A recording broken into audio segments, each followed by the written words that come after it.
Welcome to Natural 2. It's our D&D and tabletop talk show that happens every week. I'm James, he's Nathan, and we're going to hit the ground running. We're getting right to it. I've got energy, I've got pep, trying to amp it up because we big guys, as a big guy, you've got to conserve your energy. You know, you learn over the years.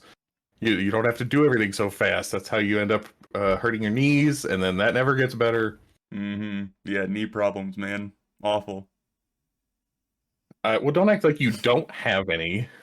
You have knees. I'm just not aware of my knee problems. But anyway, setting the bar high for our energetic intro.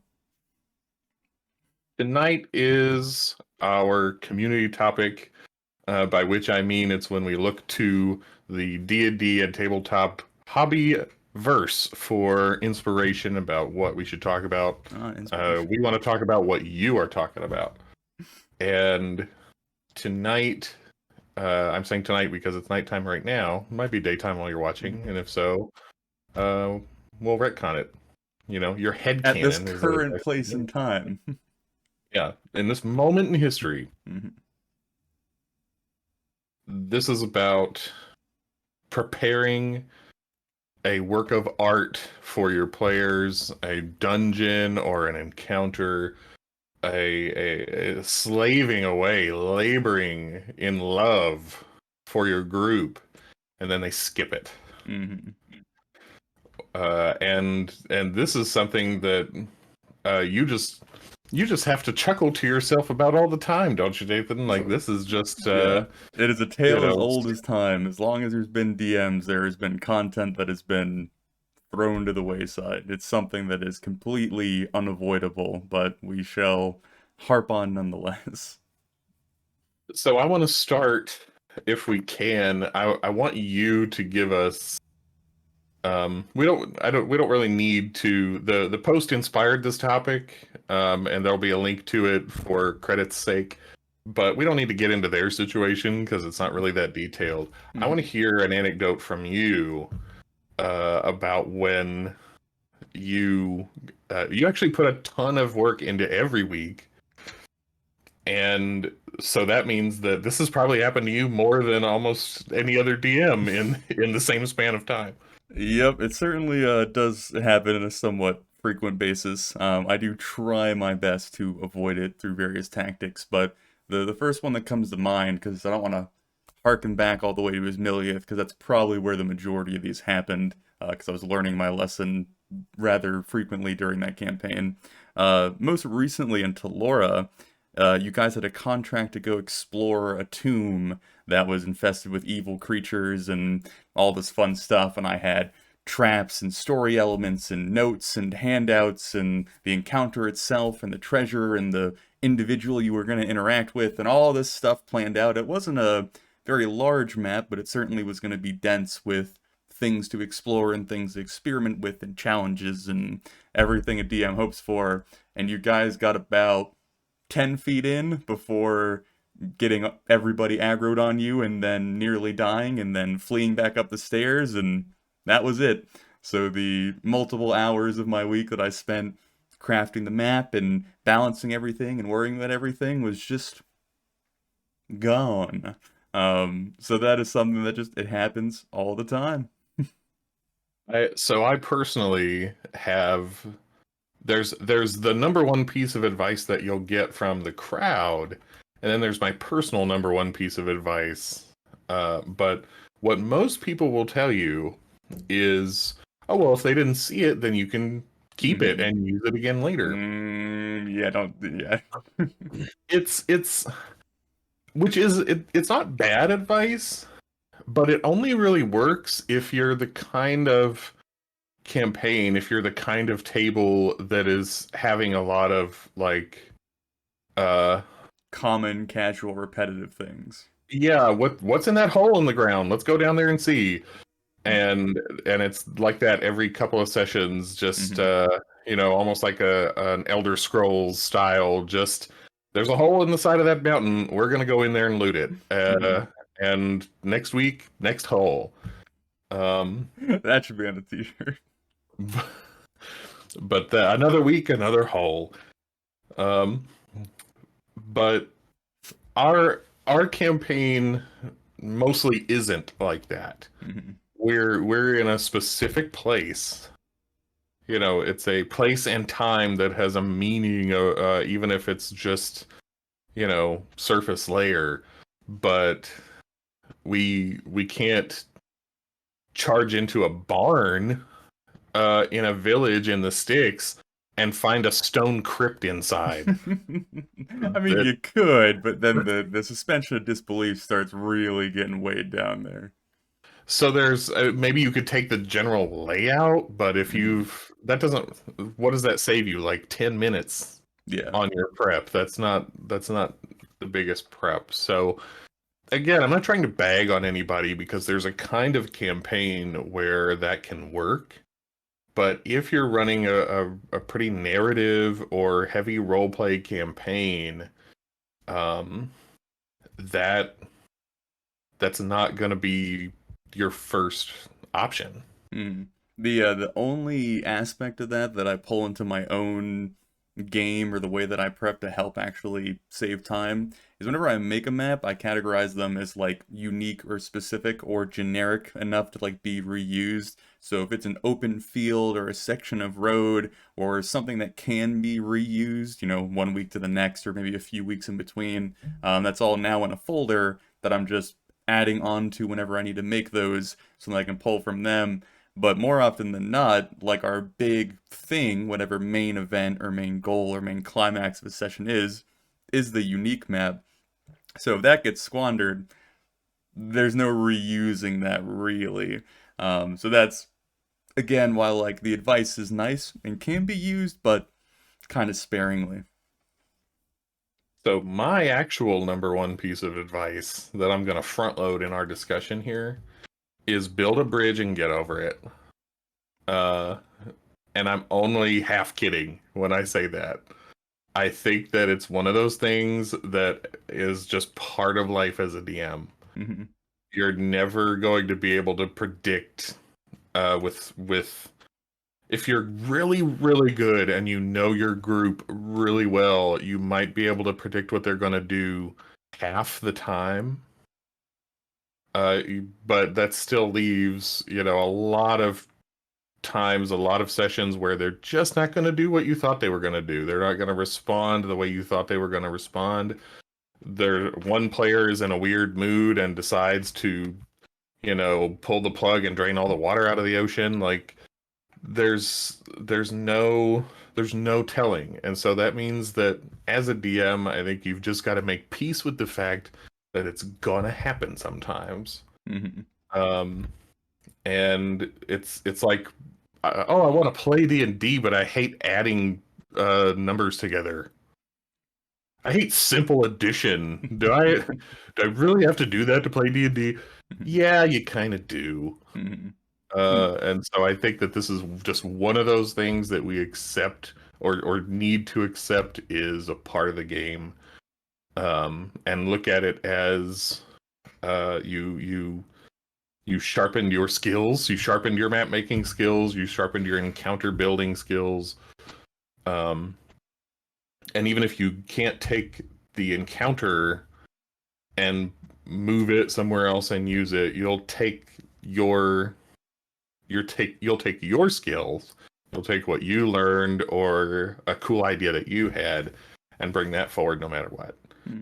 Um, this is also why I think that it is really important for most DMs to um, learn how to spend the appropriate amount of time prepping. Hmm. Um, and you're a special case because you're a mega perfectionist. Um, and we could not, in good conscience, conscience recommend that anybody out there prep like you prep. Yeah, I certainly can agree with that one. But so for most people, it's important to gauge like the right amount of prep for what's going on in your campaign. Uh, I here a plug here for Sly Flourish, Lazy DM. He does not know we're alive and in no way is sponsoring or promoting this video, but I'm gonna name drop him because there's some really good advice in his book. Books and his videos. A lot of them are coincide with each other. But yeah, the Lazy Dungeon Master's Guide is a wonderful piece to pull from and has a lot of great advice on like where to put your focus and how to apply your focus and like simple checklists to have for each session. There's so many things that you can learn from his channel. Highly recommend it. But yeah, if this is something that you're struggling with, that book and his channel kind of touch on that topic quite frequently because the whole purpose is being as lazy as possible, but also having the funnest game possible while doing so. He's using the word lazy very liberally, but I Hmm. think it's more about working smarter. Yeah. Work smarter, not harder. Hmm. What do you have anything else to add as far as just the acceptance? No, yeah, I ultimately agree with you that it's something that's just entirely unavoidable. There are certainly tactics that you can learn to try and steer away from this. Again, I'm a kind of strange or unique example because I want to try and make everything my own for various reasons and make everything from scratch for various reasons, but you could easily pull battle maps from a bunch of different places, and that way you're not putting all the time and energy into making one each week. You can also reuse encounters and whatnot a bit easier than you can maps, because you can more or less drop and replace them or adjust them as necessary. Other things like making handouts or characters or notes or things of that nature always kind of come around in their own time. If you might not get to it in one session, you can hopefully find a different way to interject it. It really comes down to the better you get at being dynamic or preparing yourself to be dynamic, the easier it is. But there's no avoiding that at the end of the day, your players are either going to somewhat intentionally skip content or they're going to unintentionally be forced to skip content such as not winning the fight they needed to win to progress or approaching something in a way that you didn't expect. And so usually it's not even like someone's fault, it just happens. So yeah, being prepared for it and coming to terms with it is the healthiest way, though you can still be sour about it and complain on Reddit all you need to vent your frustration. But yeah, it is just part of the game like many other things, and you have to accept it, I suppose. So yeah, ultimately agree with you with a few hints or advice thrown in there. I like what you said about preparing to be dynamic. Hmm. Um, because we've talked before about the DM. Uh, it's really helpful as a DM to have some improvisational skills. Um, and preparing to improvise is something that's kind of counterintuitive, but I think it's a really important piece. If you understand your world, and if it's a homebrew setting, then that should be really easy. But even if it's a pre-written setting, that just means reading the material and becoming familiar with it, asking yourself questions, and then answering them in the writing. But if you understand the people and the places and what is moving and what is making those things move, then that will make you quicker on the draw to make up something on the spot that's appropriate, that doesn't feel made up, that the players will never know wasn't part of your prep all along. And Oh, this has happened in our games plenty of times. Like there's been stuff that I've found out after the fact that you basically pulled it out of your ass as we were sitting there, but it mhm. didn't seem like it at all. Hmm. Well, one of the very effective tools that I use that is along this topic and very much is under the umbrella of preparing to be dynamic or preparing to improv, which is kind of counterintuitive, but anyway, is whenever I'm writing like my quick spark notes of the session, like what I have prepared and what I need to know, and each character's motivations and that kind of thing. I can't delve too much into it, but a very good example is the party is right now in the middle of an investigation, which a lot of different strings can get pulled from and chased down and all that kind of stuff. So a lot of my notes are if they don't get this information from this person, here are 3 other people they could potentially get the information from with 3 other different ways. If this doesn't pan out, or if they end up killing this person, then here's another person that could have that information. Here's a way that hint could lead them to there. And so while it does take a little bit of like sitting there before the game and finding out all the different avenues you might have, and you'll not use 95% of them, it does pay off that 5% when your players murder some essential NPC with all the information, and you're like, well, okay, Giggles, you're up, and then throwing them in there. So that's something I use all the time. It's something that I try to have a grasp on basically before every session, just in case. Can you think of a specific example when you yanked something out of the ethereal plane and it ended up like being a turning point for the events of the game, or it lingered and hung on as a part of the weave of what we were doing? I guess, okay, so early on, this is back in his millionth, and this was even back before you joined in with us. This was very, very early, where a lot more of the game was kind of improv and adjusting and that kind of thing. There was a moment in one of our sessions where nothing was really going on. The party didn't really have a purpose or a dynamic or a goal set. They were just kind of like milling about and riding the laurels of the last thing they did. And so I had a town crier randomly. I just kind of came up with this as we were walking around the city, being like, recent troll attack, city in shambles. Like, just throwing something out there. And no one really engaged with it. You know, a few players took note of it, and we continued. There was a few different NPC interactions, and then eventually I was like, oh, wonderful, they need a purpose or a reason or something to go do. They'll go do the, you know, go rescue the refugees or check out the town and check the ruins or whatever. And this ended up being Corel, which is the town that you're probably very familiar with later in our campaign. So it was one of those things that I threw in there just to like have something to try and make the world feel more believable, or something going on or outside the party, and then having it weave into the narrative later on. And then that became a pillar of that campaign to some extent. And it all started with like a, yeah, town crier needs to cry about something. What is it? And then there it was. So bringing this back around to the topic, I think that this can teach us that you can make something important or wait to see what becomes important, and then put that time and energy into building it up. Yeah, I mean, that's kind of like, it's outside the scope of this post, but very much applies to this topic of like, you as the DM should never be trying to guess what your party is going to enjoy, because you're setting yourself up for disappointment at that juncture. You very much want to lay out a bunch of hooks and then see what the party latches onto, and then develop that as the interest grows. And that makes the Venn diagram slowly drift closer and closer.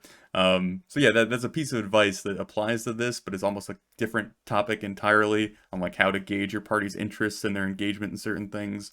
But you should always do that. The one thing I didn't really throw in when we were talking about how to try and avert this in some way is currently in our game, I try to every week know what the party's general plan is for next week, so that I know what people you're talking to and where places you're going or what activity you're doing. And so I'm not just randomly preparing stuff and hoping you're doing it. I have a sense of a checklist almost of the main things we're going to cover.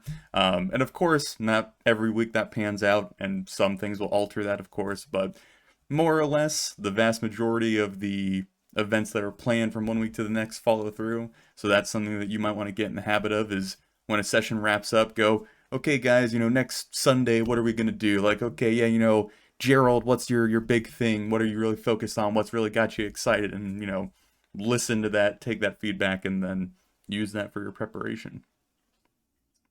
But Nathan, I really want to build the Sepulcher of the Nine Tortures. Oh. And I am determined that the party is going to see this whole place and all the work that I put into it. What do I do? This is going to be a little bit of a high and mighty rant, but I'll try my best not to sound like I'm up my own ass too much. Being a DM is a fundamentally selfless task or role, I suppose. Um, you don't get to do what you want to do. You don't get to force your party down a route they don't want to go. If you do attempt to, there will certainly be a mutiny, whether it is a quiet mutiny or a loud mutiny. So if there's ever the moment where you're like, yeah, my group is really enjoying, building up this shop and weaving baskets and earning money on underselling all the other competition in the town, but I really want a god fight. I want angels to break through the surface and the hells and the fucking celestials to go to war. We're just gonna throw that in there. You not gonna go well. So you always have to bow down to what the party wants, which sounds so strange, I suppose, or a little bit like not like a good thing, but that's just the situation at hand. There are 4 or 5 of them and one of you, and so they're certainly going to be a lot more vocal if something is not interesting to them. So if you find yourself really wanting to do something, the best route to take, instead of throwing it in there and then being all excited for it and then watching it not pan out, is to talk to your party and be like, hey, I'm glad you all are enjoying raising giraffes in the middle of an Arctic climate for some reason, but I really want to do a monster hunting slaying arc. Would that be something anyone's interested in? And people might be like, oh, you're revealing your hand or you're being too meta or something of that sort, but I don't think that's a poor way of going about it by somehow prepping or warning your players what the next theme's going to be. If anything, it's just going to make a more cohesive experience for everyone, which is going to help everyone have a good time. So that would be my recommendation. If you really want to do something, bring it to the party, kind of ask for their approval or judge their interests, and then go after it versus throwing it in there and then being like, God, my party's so unappreciative. Don't they understand all the lore I wrote for the shit they don't care about? So, The I'll be a little more sunny and a little more granular. Uh, if if you've got to have a dungeon and you want them to explore it, then borrow from the Legend of Zelda School of Dungeon Design and make it so that the only way to progress in the place is to explore it. You can't open this door without a key from over there, and you can't uh decipher this tablet without a book from the library on the other wing. And gotcha. I took your topic or your question as like a more broader thing of like a dungeon master really wanting to include an aspect, but you're talking more like this grand design that you want the party to go after. I think that's still a Mm-hmm. valuable thing to share. Mm-hmm. But also, if they're going to a dungeon and you want to bring your A game, but you want to make sure that it does get embraced, used, explored, seen, um, what else would you add? I think it's a lot of the same advice, just kind of phrased in a different way. It also does come down a lot to understanding the things that get your players' engagement on a meta level. Like I know in our group, certain players enjoy certain aspects of dungeon crawling more than others. Also, each character is built for different things, so you're kind of going to have to understand who's more likely to be the person actively pursuing different parts of this adventure or delving or whatever. So it comes to a lot more of a thinking game versus any sort of I guess like direct thing that you can do, like the size of your hallways or the measurements of your room or the difficulties of the traps. It's a lot more of understanding the general vibe of your party, which is difficult at the best of times. um so yeah, I'm kind of repeating myself at that point, but What if there's, instead of having one honeypot at the end that there's a high chance that they're going to try to shenanigan their way in and out. You can spread out the different objectives depending on what you know appeals to different members of the party.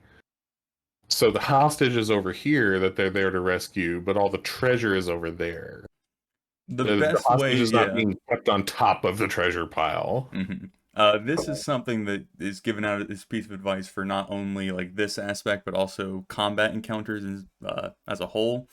You don't want a singular objective, or you don't want the same objective over and over again, or you don't want a complete black and white win-loss objective. You want different things spread out. You want variations in goals to be kind of placed throughout the party. So if you're doing a large dungeon, I would almost break it into separate categories where there isn't like one victory condition, I suppose, of like getting to the treasure room and getting the item you need, or slaying the big bad evil boss in his giant lair. You probably, or you even could, if you need that like large climactic end goal thing, have conditions more or less that need to be touched on or approached or handled before getting to the end. So this could be, we need a certain piece or puzzle or key to get through a door, or there's a weakness that we know the boss has that if we go down this route we can then achieve and have for the final fight. You could work in parts of your character's backstory or interests or current goals. So it's a loved one who randomly stumbles in, or a piece of knowledge that they might really want for, various reasons for their character. And if you pepper that around, and the little caveat here is you have to make your players slash party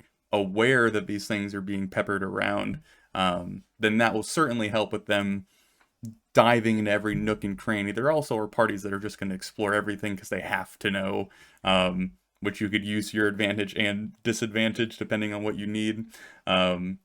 But yeah, that would be my general advice. If you're having difficulties with your party engaging with everything or trying to bypass things because they want the most direct route to be the most effective, is offer smaller rewards or different steps or different rewards throughout your space so that there's a purpose or a reason to explore them beyond like, an extra 20 gold. That was certainly worth the hour and a half of combat and the 4 health potions we used. Cool.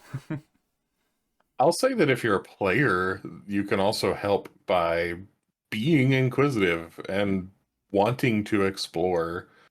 And something that I don't think gets talked about that often, which is you don't always have to bend to the will of the person in your group who does just want to go right at the objective in the shortest path and then get back home. Mm-hmm. It's you should want to explore, and it's okay to let that person know, like, I want to look around. Mm-hmm.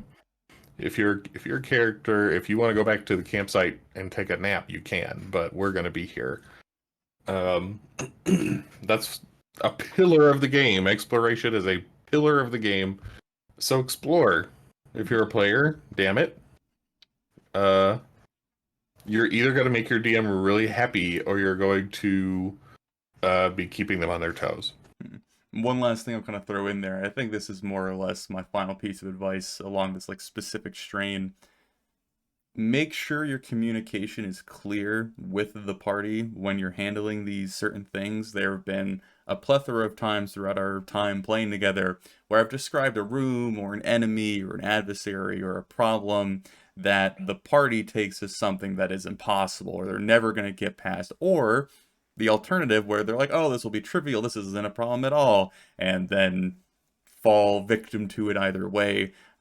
So while again, I'm sure there will be people that will rise up and be like, you can't do that, that breaks immersion, how dare you. If you describe something to the party, like the scout goes ahead and they see all the enemies and the layout of the room, and they go back to the group and they're like, yeah, that's a no-go, we can't go that way, it's blocked off, there's too many of them. It is not outside the acceptable DM's toolkit to be like, you might have gotten the wrong impression there. And if you really have to keep it in universe, you could be like, hold on a second, roll me an insight check or roll me an intelligence check or some sort of reason to then provide extra context, because you don't want your game to crumble just because one player is like, nah, that's not up for us. Well, even if you don't want to leave it up to a roll, because you might do that and Yeah. then they roll a one. I Yeah. mentioned before, one of my favorite tricks, tie it to the passive skills. Hmm. Even if it's the most superficial, like transparent crap, it's good enough Hmm. to maintain the fourth wall, as it Hmm. were. Uh, Figure out who in the group has the best passive perception or the best passive investigation, whatever, and uh, whether you had a value associated with this ahead of time or not. Hmm. Just know who's got the best score and then call them out and say, as you're turning to leave the room, you, the organ, realize that a mouse crawls through that impenetrable rock wall from the other side. So Hmm. maybe it's not so impenetrable after all. Like, Hmm. what did.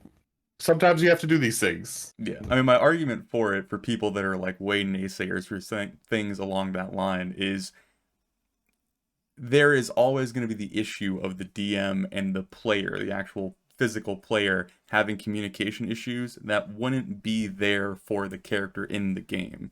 Like, your character would go into the room and understand the level of threat that is facing them to an extent that the DM can't really 100% accurately express to the player. So this is just a way of closing that gap of the DM being like, all right, I understand that you got a perception of something, but here's what your character understands so that you can make the most informed decision for your character and everything comes into the fold. So that's my little rant about that, is it's not outside of the general flow of D&D. Well, as far as making things that you want people to appreciate, I hope that you will like and subscribe on this video that we made for you. Were you saving that one? I feel like you had that one tucked away. Only as of like 5 minutes ago. Um, but do that for us, for yourself, so that you'll see our next great episode when it comes out next week. And let us know down below about your frustration with the work that you put into something that was never seen, or the Being the work that you put player into and something that skipping everything. totally paid off. Or that time when you had to go back, you as a player, you said there's something more in this room, and you went back in there and your DM was like, yes, there is. You get inspiration and a magic item. But the magic item must be cursed. It's the rule of DMing. uh I'm gonna make an episode by myself, just a vlog of me complaining to the camera about your magic item Hey, philosophy. you got one that was uncursed, and therefore now 99 more magical items can be cursed before I give you another one. I'm gonna sell them all. Just sell all the cursed, uncursed, sell them, and then just buy one. Is there a magic shop in this town? Oh, gee, what a reference. I know there's only mud roads and a donkey, but somebody's got to be selling a bag of holding in here somewhere. It's that sketchy gnome in the corner who phases in and out of existence like a magical shop. Oh, the one with the hood over his head and Yeah. massive boobies. Yeah, and his eyes glow red like the embers of hell. Yeah. All right. Anyway, don't you want to like and subscribe for more of that? Uh, Bring it back next week. We're gonna be here unfailingly, might I add. Whether you like it or not. But you should like it. Oh, literally, that works. Yeah, I was using the Yeah. saying, but that does fit this context very well. Yeah. And if you don't, tell us why in the comments. All right, I'm done. All right. Till Have a next good, time. have a good one.